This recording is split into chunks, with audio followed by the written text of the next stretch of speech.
एक बार की बात है। किसी जंगल में एक चिड़िया रहती थी। वो चिड़िया बहुत परेशान थी क्योंकि बारिश का मौसम शुरू होने वाला था। इसीलिए उसने अपने बच्चों के लिए घोंसला बनाना था, जिसके लिए वो एक अच्छे पेड़ की तलाश कर रही थी। तो एक बार जब वो पेड़ की तलाश में जंगल से गुजर रही थी तो उसे नदी के किनारे पर दो पेड़ दिखाई देते हैं। वो चिड़िया पहले पेड़ के पास जाती है और उसे कहती है, ऐ पेड़, तुम्हें पता है कि बारिश का मौसम शुरू होने वाला है, तो क्या मैं अपने बच्चों के लिए तुम्हारी टहनियों पर घोंसला बना सकती हूँ? चिड़िया की सारी बात सुनने के बाद पहला पेड़ उसे अपनी टहनियों पर घोंसला बनाने के लिए मना कर देता है।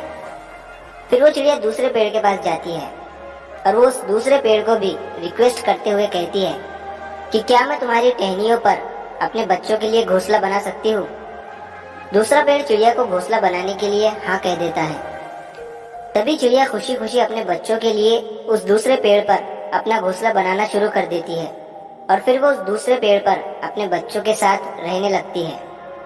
कुछ समय गुजरने के बाद जब बरसात का मौसम शुरू होता है तो बहुत ही तेज बारिश होती है और बारिश के कारण सामने वाली नदी का बहाव बढ़ जाता है, जिसकी वजह से पहला पेड़ जड़ से उखड़कर नदी में बह जाता है। ये देखकर चिड़िया बहते हुए पेड़ से हंसते हुए कहती है कि जब मैंने तुम्हारी टहनियों पर घोंसला बनाने के लिए तुमसे पूछा था तो तुमने मुझे मना कर दिया था, और आज तुम्हें तुम्हारे उसी रूठे स्वभाव का फल मिल रहा है। तुम्हारे साथ तो यही होना था। तभी उस पेड़ ने मुस्कुराते हुए चिड़िया से कहा कि मैं जानता था कि मेरी जड़ें बहुत कमजोर हो चुकी है और मैं इस साल बारिश में नहीं टिक पाऊंगा। मैं तुम्हारे और तुम्हारे बच्चों की जान खतरे में नहीं डालना चाहता था, इसीलिए मैंने तुम्हें उस दिन मना कर दिया था, और हो सके तो मना करने के लिए मुझे माफ कर देना। ये कहते हुए वो पेड़ नदी में बह गया। दोस्तों, इस कहानी से हमें ये सीख मिलती है कि किसी के इनकार को उसकी कठोरता मत समझिए। क्या पता कि उसके इस इनकार में आपका भला छुपा हो। जैसे कि हमारे पेरेंट्स हमें बहुत सी जगह जाने के लिए मना करते हैं, लेकिन आफ्टर ऑल वो हमारा ही भला चाहते हैं। इसलिए कौन किस परिस्थिति में है हम ये नहीं समझते हैं, बस हम उसे बाहर से ही जज करना शुरू कर देते हैं। और वो कहते हैं ना कि डोंट जज a book by its cover. किसी भी बुक को उसके कवर से जज मत कीजिए तब तक जब तक आप उसे पढ़ना शुरू ना करें। सेम इसी तरह किसी भी इंसान को बाहर से देखकर बुरा मत कहो।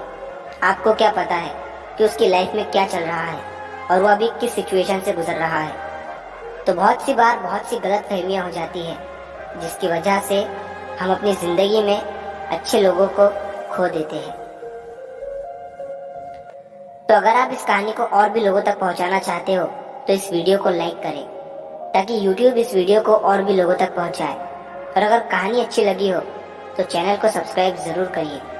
मिलता हूँ मैं अगली बार इसी तरह की कहानी के साथ। तो सब्र करो, शुक्र करो और जिंदगी में आगे बढ़ो।